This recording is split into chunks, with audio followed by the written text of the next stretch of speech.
Hello, I'm Jerry Fort. So I just wanted to let y'all know, by the title you already know, that I went with the iPhone 12. Um, so I had an iPhone 8. So like the 4 generations behind the one I just got, and there exists a 13 and 14 as well. But I think price-wise is the reason why I just went with the 12.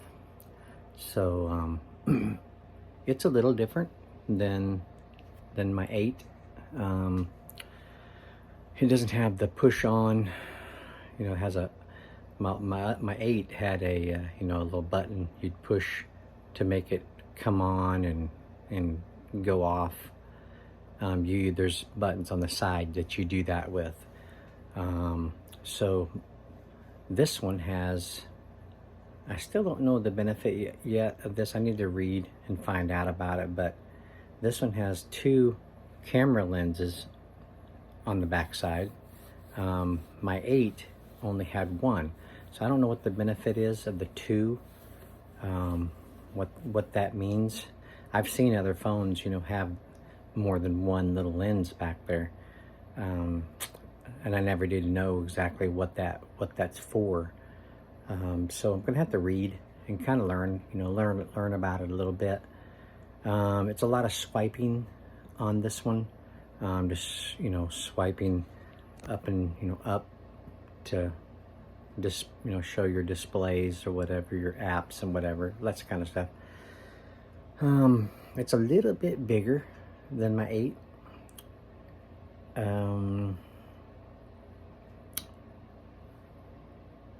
The salesman told me that the camera on this one is a lot better.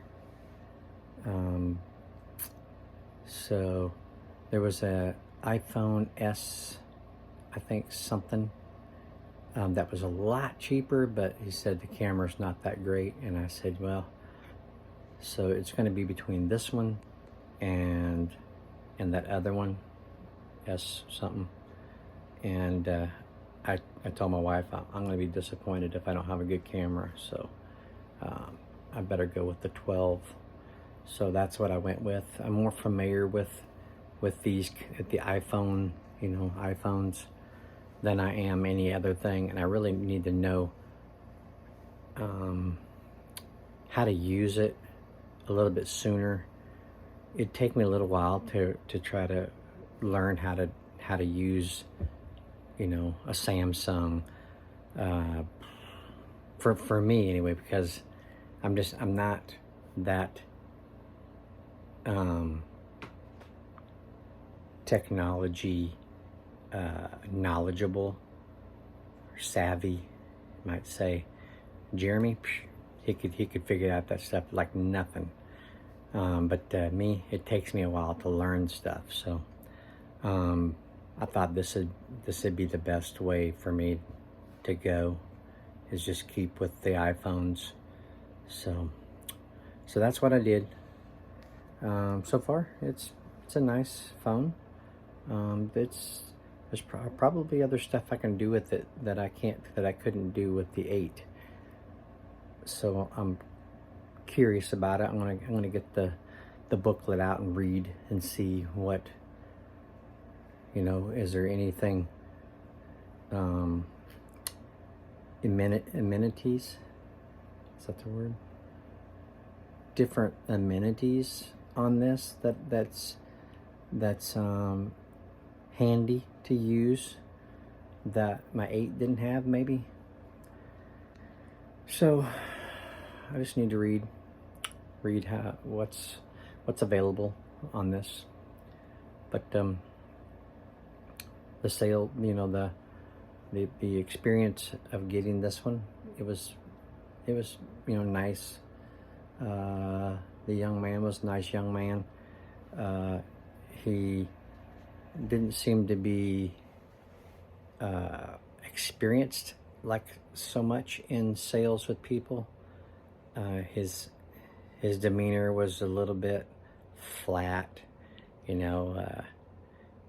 wasn't really customer savvy, I guess you would say.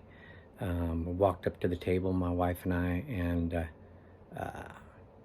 he sat down to talk to us, and there's only two seats, his and then one other one, and I told my wife to sit down, you know, so I'm standing up, and we're the only people there, and there's another table behind over here. It's got a couple chairs. I would just kind of waited to see what he'd do, see if he'd, you know, go grab one for me so I could sit down, but he didn't. So he went to the back to check on the phone. I just grabbed one, slid it over, but you know, a real salesperson is going to make sure the customer is comfortable, and he kind of failed in that point. He didn't offer to put my OtterBox on my phone for me. So last time I got my phone, they did all that for me. So we had to do that ourselves. We couldn't remember how to do it, so it took a minute, and you know, so we had to do it. It could have been a little inconvenient for people that have more of a hard time with that kind of stuff, but he could have did it. I mean, there was nobody else there, you know, and but he just didn't offer to do it. So I'm a little disappointed in his performance, but he was, like I said, he was a nice guy, and tried to be as helpful as possible. But I think he's kind of new to the sales world. But if he sticks with it, he may get better at his customer relations, or whatever you might say.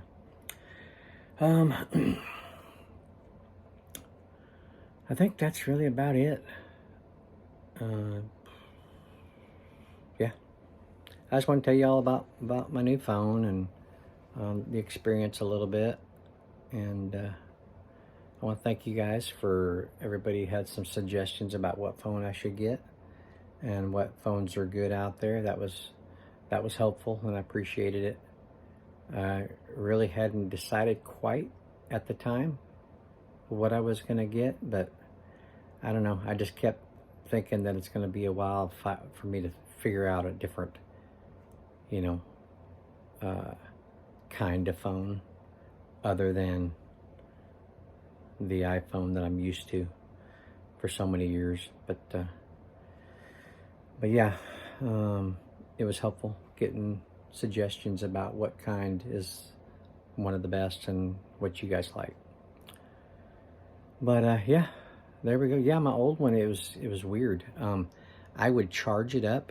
It'd say 100%, and then I would, you know, unhook my phone from the charger, and I'd sit down and like watch a video or something, and just upon unhooking it, watching one video, it was like 13%, from 100% to 13%, just like a snap of the finger. So my battery just wasn't holding a charge anymore. It was like failing on me, and that's no good. Can't have that, you know. So Jeremy said the batteries probably cost almost as much as a phone, possibly. So he said, best thing for you to do, my wife agreed, that just to get a new one. You know, I have an older phone, might as well go ahead and get one. So that's what we did. Okay, yeah, I'm gonna be, you know, trying this one out, doing my reviews with it. You guys just tell me what you think. I turned off the lamp behind me because it kind of was washing me out, I think. See what you think.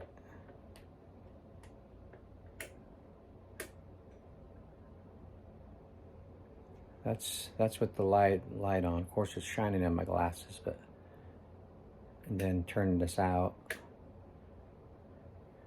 I think you guys can see me probably maybe better than with that light on, but and this one back here. But anyway, you guys tell me if if my phone looks like it's like too bright or something, so I can kind of critique it out a little bit. There's, you know, there's ways to adjust and stuff on here, the lighting, excuse me, the lighting and all that kind of stuff. But yeah, all right, I'm gonna end it here. I thank you all for watching. I appreciate it, and we'll see you on the next one. All right, bye.